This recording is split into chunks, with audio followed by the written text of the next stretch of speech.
Pergerakan Wanita Parti Demokratik Sabah DAP akan mengadakan pemilihan ahli jawatan kuasa AJK bagi penggal 2025 hingga 2027. Setiausaha Wanita DAP Sabah Yiska Lasan berkata, pemilihan itu diadakan sempena Konvensyen Wanita DAP Sabah yang akan diadakan pada Ahad 19 Januari 2025 di Bilik Kinabalu Pusat Konvensyen Antarabangsa Sabah SICC serentak dengan DAPSI Sabah.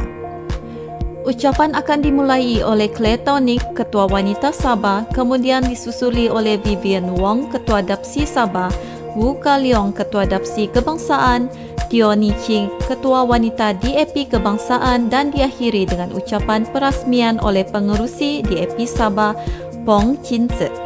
Yiska berkata, wanita DAP Sabah mempunyai 9 bahagian iaitu di seluruh Sabah, iaitu Sandakan, Batu Sapi, Tawau, Kota Marudu, Sepanggar, Kota Kinabalu, Penampang, Keningau dan Tenom, iaitu berlaku pertambahan 2 bahagian yang baru iaitu Sepanggar dan Batu Sapi pada tahun lepas.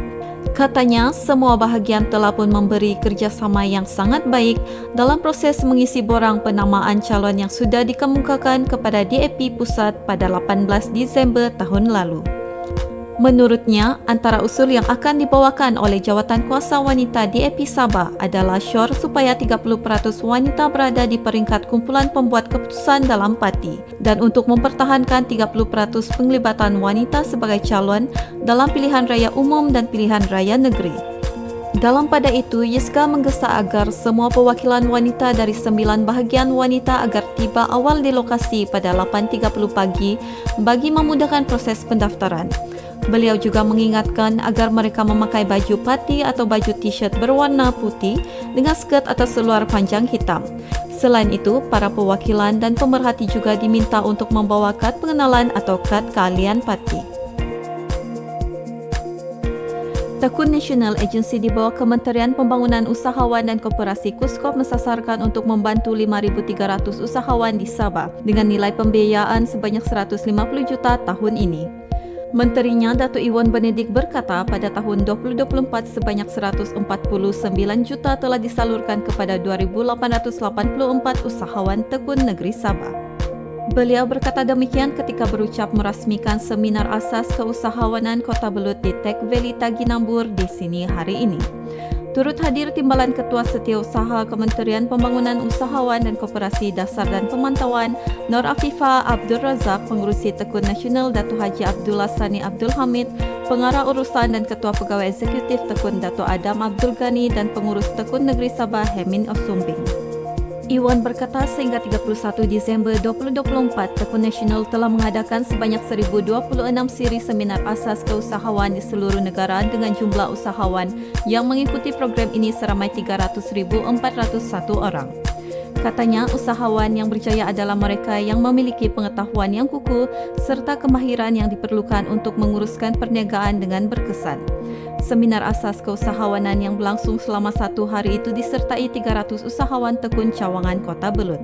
Ia bertujuan memberi pendedahan serta kemahiran asas dalam dunia keusahawan kepada para usahawan kecil dan sederhana IKS serta mereka yang berminat menceburi bidang keusahawanan. Institut Kajian Pembangunan ITS Sabah sedang melaksanakan kajian penilaian ke atas Pelan Induk Pembangunan Kedamaian 2020 hingga 2025. Menteri Pembangunan Usahawan dan Koperasi Datuk Iwan Benedik menyatakan, kajian penilaian itu bermula pada tahun lepas selepas 5 tahun pertama pelaksanaan Pelan Induk tersebut.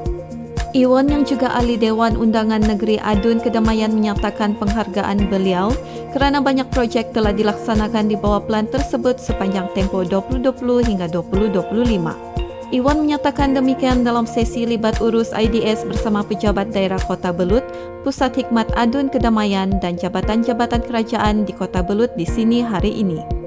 Menurut Iwan, pelan induk tersebut terhasil daripada pandangan, cadangan, keperluan dan wawasan rakyat kedamaian melalui kajian selama 6 bulan yang dibuat oleh IDS pada tahun 2018 hingga 2019. Sebaik sahaja beliau dipilih sebagai Adun Kedamaian dan kajian tersebut dibiayai melalui peruntukan sentuhan kasih Adun Kedamaian. Turut sama hadir dalam libat urus tersebut ialah Pegawai Daerah Kota Belud, Peter Jiton. Menteri Pembangunan Usahawan dan Koperasi Datuk Iwan Benedik mendahului upacara mengangkat sumpah sebagai Jaksa Pendamai di Mahkamah Tinggi Kota Kinabalu di sini hari ini. Timbalan Ketua Menteri Sabah Datuk Seri Panglima Dr. Joachim dan Chancellor Universiti Malaysia Sabah Profesor Datuk Dr. Kasim Mansur menyusuli upacara tersebut. Turut mengangkat sumpah ialah Datuk Zakaria Muhammad Idris, Datuk Guan Ho, Koh Siu Bon, Datuk Liu Kim Chong Bakri alias Nur Zaidi Ali Omar, Judi Ju Yin Tian dan Yi Sai Liu. Kesemua 10 orang jaksa pendamai tersebut mengangkat sumpah di hadapan Hakim Mahkamah Tinggi Kota Kinabalu Datuk Celestina Stuel Galit susulan kurniaan anugerah tersebut oleh Tuan Yang Terutama Yang di-Pertuan Negeri Sabah pada Oktober tahun lalu. Majlis angkat sumpah turut dihadiri oleh Majlis Jaksa-Jaksa Pendamai Sabah Majabs yang diketuai oleh Presiden Majab Datuk Seri Panglima Clarence Bongkos Malakun.